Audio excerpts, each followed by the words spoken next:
sure that this man has to be getting a little nervous. I'm sure that he knows by now that his program interview went viral on the net over the weekend.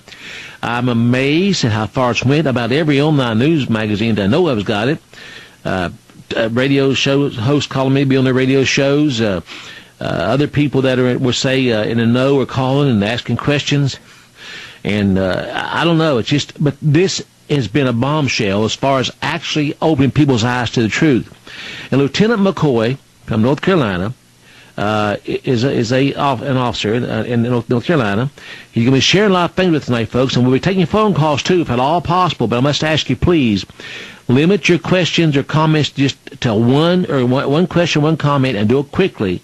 After the bottom of the hour, take phone calls at 855-242-8824. And first-time callers, you will go to the front of the line. If you're a police officer or military, retired or whatever, you will go to the front line also. 855-242-8824. Lieutenant, thank you for having the courage and the Christian love in your heart to join us tonight. Sure, I appreciate that. Well, we appreciate you, brother. I cannot begin to tell you how proud I am to know you via radio and what you're trying to do and the truth you're telling to the people. Thank you so much for having the courage to do this. I know you care for the people, or you wouldn't do this. You're putting your whole, not only your career on the line, you're putting your life on the line, aren't you? Yes, sir, I certainly am. And if I could, I'd just like to say I've done a lot of praying, and I got two special Christian friends that I've kind of talked with, and we figured it was time for the truth to be released. Well, we got a lot of things covered tonight, but I don't want to rush through any of them if I can help it. And folks, I promise to get you phone calls if we can. But again, Lieutenant, would you mind telling the people, as briefly as you possibly can, what you do know firsthand that's coming down probably in the next 2 or 3 months in this country? Yes, sir. Like I told you in the other program, the local law enforcement is training with the military, with drones and choppers. And the training locally here began basically in May of 2012. Now, it's not something new, but it's something that they've really stepped up with. Okay, now what kind of training and what other plans you think for the future? Just lay it all out, just like you've been told it. Yes, sir. It's basically I'll lay it out there for you. It's not really a secret to a lot of law enforcement officers here that's on the side of God and country. We know the feeling, and we all feel it, and they plan on a total all-out gun confiscation. And it's just simple. I mean, it's just that way. Basically, how they've got the law enforcement agencies tied in was with all these federal government funding programs. It didn't make any difference what an agency wanted. For specifically the last couple of years, they've just poured and poured and poured millions and billions of dollars into local law enforcement agencies. Now the federal government owns them, and they pretty well have to do what they say do if they want to continue.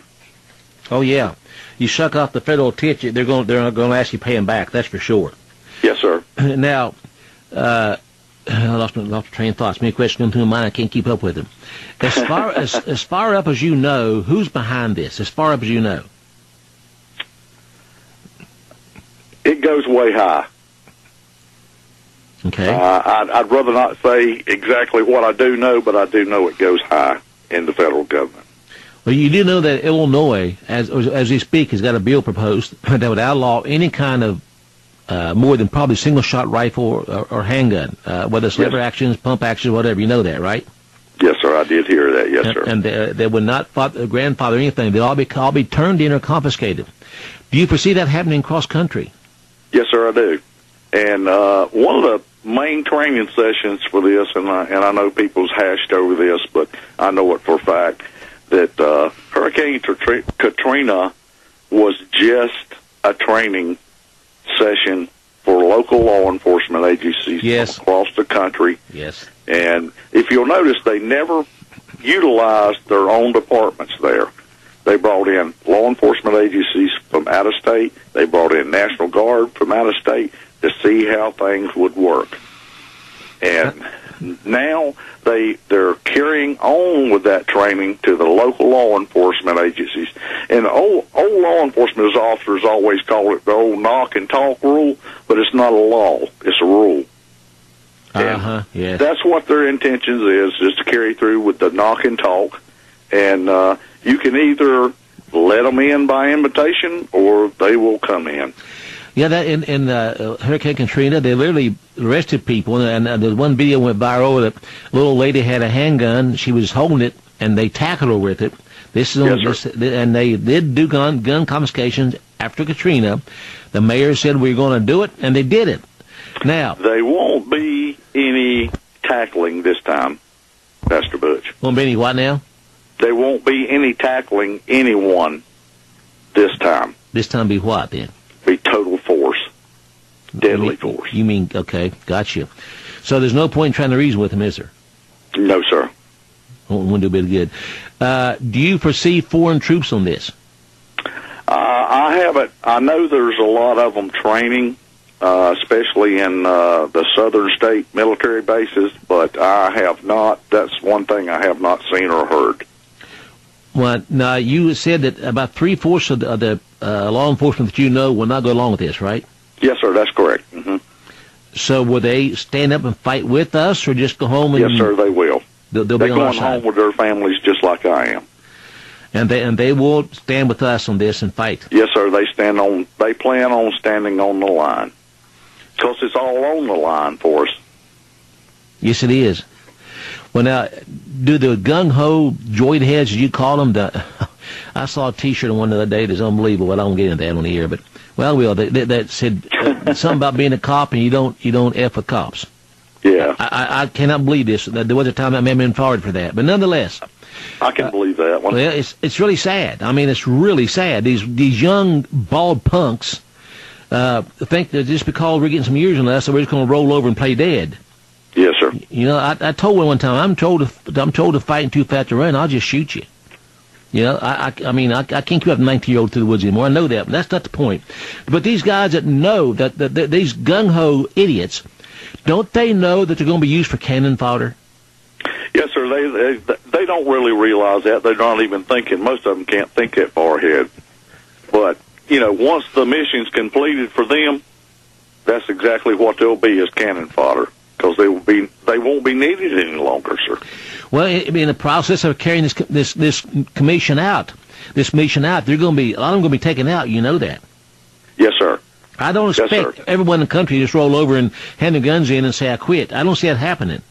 No, sir. There'll be a lot of them, and a lot of it'll be won't be true. There'll be a lot of coverage of people standing in line to turn in their firearms because that's the right thing to do, and oh geez, it's horrible. Now I'm going to ask my board op, if you can, Charles, cancel the next commercial interstation. If you can, please stop the next few. You can do it. Okay, you can do it. I just want to ask. All right, because this much covered tonight. Now, what do you see happening that will cause this huge move towards confiscation? It's inevitable. They want it, and they're going to do it. They've been ordered to do it, and they're going to do it. They intend on carrying through with it. Well, but do you see a catalyst behind it? I mean, what are they going to use to cover it up? Do you think it's going to be an economic collapse before they do this, or what? Yes, sir, I do. Okay. The economic downfall will be the beginning of it. And if I can interject this, a lot of and don't take me wrong what I'm saying, Pastor, but they're using folks like you and AJ to keep the fire burning hot. That's what they want. And until the last minute, you guys don't have anything to worry about. All right, break it down a little more. What do you mean? In other words, the government wants you guys to keep pouring gas on the fire and make it bigger and hotter. They call it fanning the flames. See, I have a far bigger background than just a law enforcement officer. Well, so what you're saying is they want us out there. They won't bother us for a while. They'll take others down first. Yes, sir. You'll be the first ones to go down. Along with the communication systems. Okay.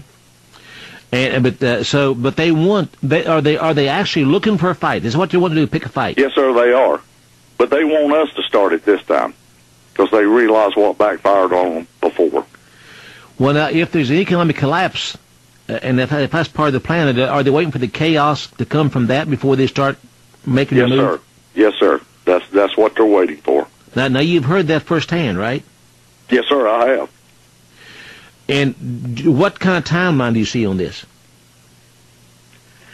It's kind of hard to actually pick, but the way the news is going right now, and I don't mean from regular TV, but but the sources are saying is sometime it could be any time from 30 to 45 days to as far as 6 months, according to how long it takes them to get everything in line. Okay, hang on to the break, please, Lieutenant. Each liberty to a people who love their liberty. Hey, folks, we are back. The question will be to you now: how much do you love the liberty you have left? And folks, we have very little left. If our founding fathers could see what we've allowed to happen in this nation, they'd probably hang all of us and start over again. They start with the preachers, and I'm one of them. They would start because the pulpits were the flame that set this nation on fire for a revolution in the 1700s. The pulpits today are nothing but a bunch of panty-waisted pimps out there tonight in this country. But anyway, back to our guest. By the way, I just found out, Lieutenant, that on one video alone, I know but at least a dozen different online papers and clips going up, and on one alone we had 22,000 hits this day alone. So the word's getting out there, okay?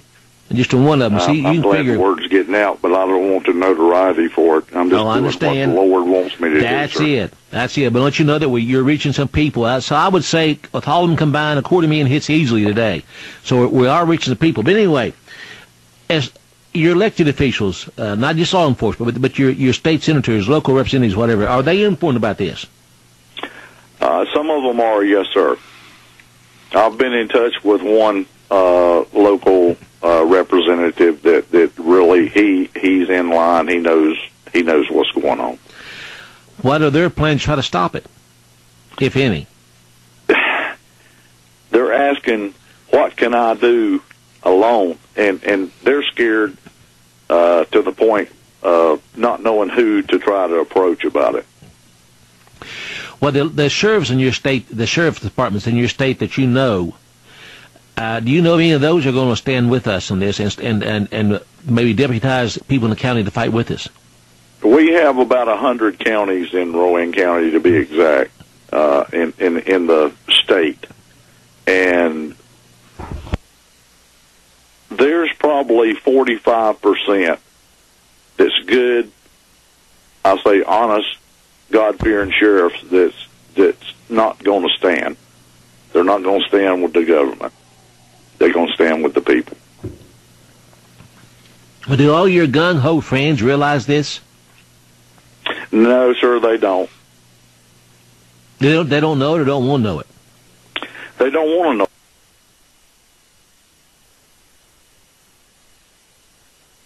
it. They don't want to realize it. They don't want to think about it. And they just want to let things go. Don't worry, be happy. Everything's going to be fine. Well, now, there's no way that 1/4 of the law enforcement can enforce all this on 3/4 of other law enforcement. Do they really think they can pull this off?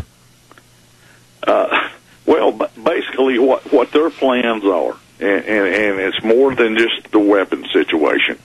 The reason for the local law enforcement recruiting is so they'll have someone working with them that can work with anyone, someone that knows the area, knows the people, the local mindsets and the moods, possible pockets or areas of resistance, and that includes farms, dairy farms, cattle farms, anything that could give sustenance or support to the resistance. So they're going to do what with them? Yes, sir. They're going to close them down to make sure that they can't support with sustenance